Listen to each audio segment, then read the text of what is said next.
let the distance between the center of two atoms, that is, this distance is small d, and theta is the angle of incidence made by the incident X-ray of wavelength lambda with the plane of the crystal.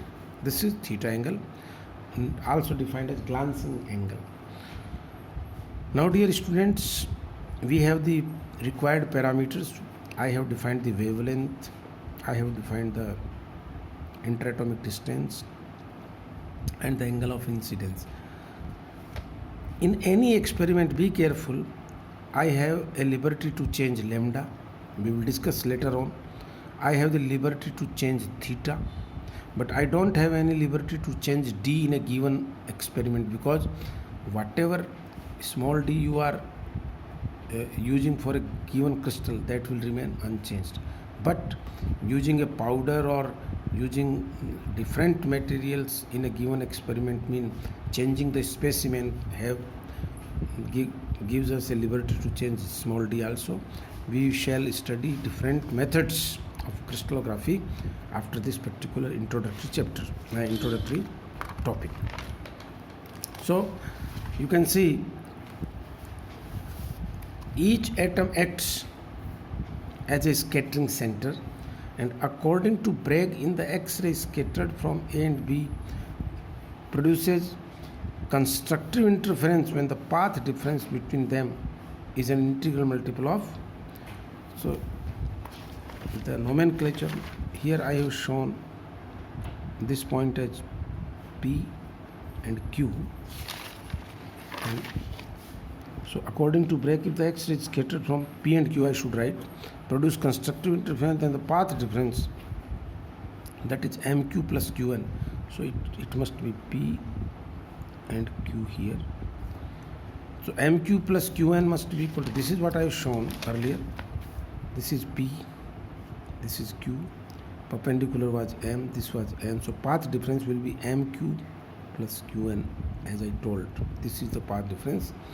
So this path difference must be an integral multiple of lambda. N is an integer, it can be 1, 2, 3, 4, and then the maximum intensity will be obtained. N is also defined as order of diffraction, and in the diagram you can see MQ and Qn both are equal to each other, that is small d sine theta. So I can write down 2d sine theta must be in lambda. This is the required condition of Bragg's law.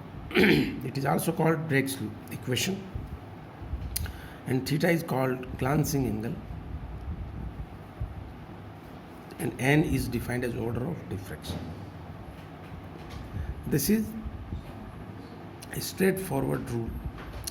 Now, the vector form of this diffraction rule was earlier given by Lovey, and those equations are called Lovey equations. To understand the Lovey equation, I would like to tell you a simple mathematics, that is that you must be familiar with unit vector. Unit vector A cap has magnitude of unit. So if I take the difference of two unit vectors, A cap minus B cap, then it will be under the root 1 plus 1 minus 2 into 1 into 1, and let the angle between them is cos is theta, it will be, and it is 2 sine theta by 2. You can solve this. So magnitude of the difference of two unit vectors is always twice into sine half of the angle between the two vectors.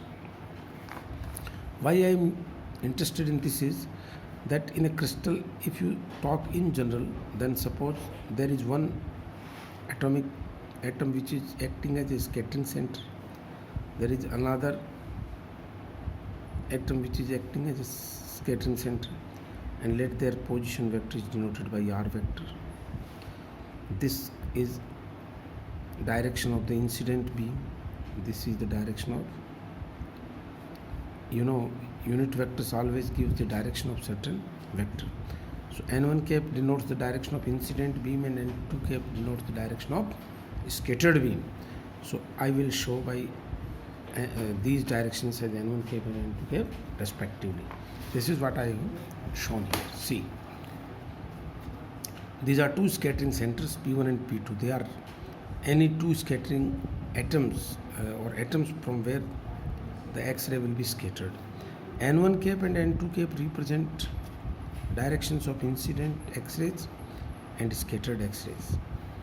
So I will say it is a beam which is incident and this is a beam which is scattered from P1 and P2 respectively. And if you see, let N1 cap is unit vector along incident X-ray beam and N2 cap represent unit vector along arbitrarily scattered direction. Let these radiations are scattered by centers located at P1 and P2, which I wrote earlier. P1 and P2 are two scattering centers. P1A is normal drawn to on incident direction from P2.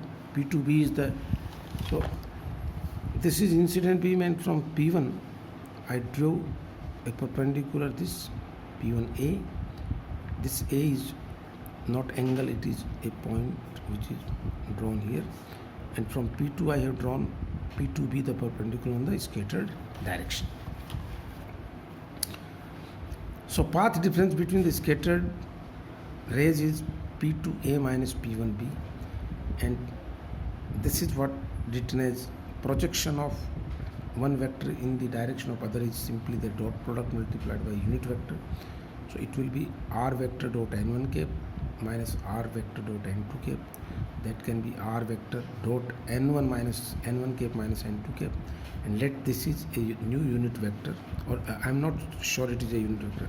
Let it is a new vector N. Here N is equal to N1 cap minus N2 cap, dear students. And if I take the mod of N, then as I told you earlier, it will be 1 square plus 1 square minus 2 into 1 into 1 cos.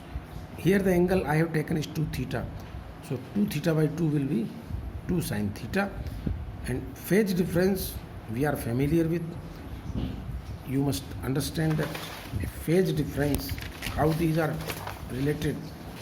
Phase difference of 2 pi is related to time difference of t and path difference of lambda.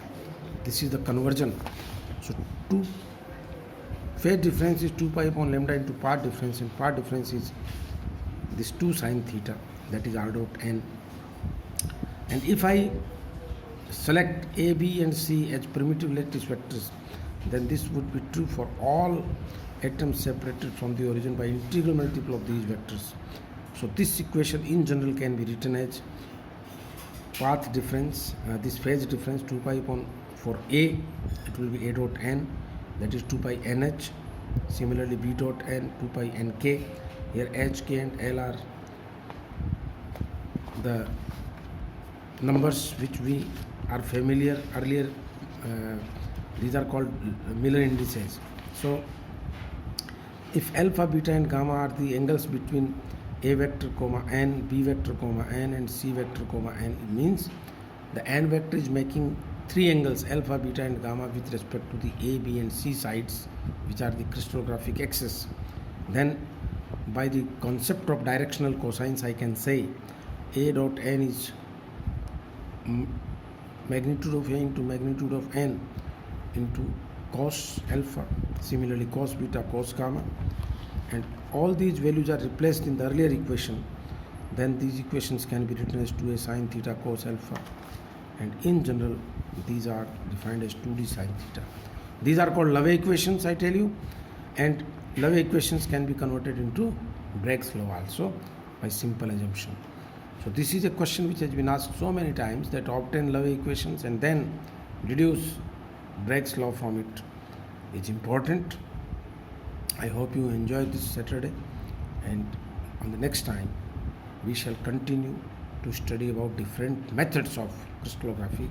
These are Love diffraction technique, powder technique, etc. Thank you.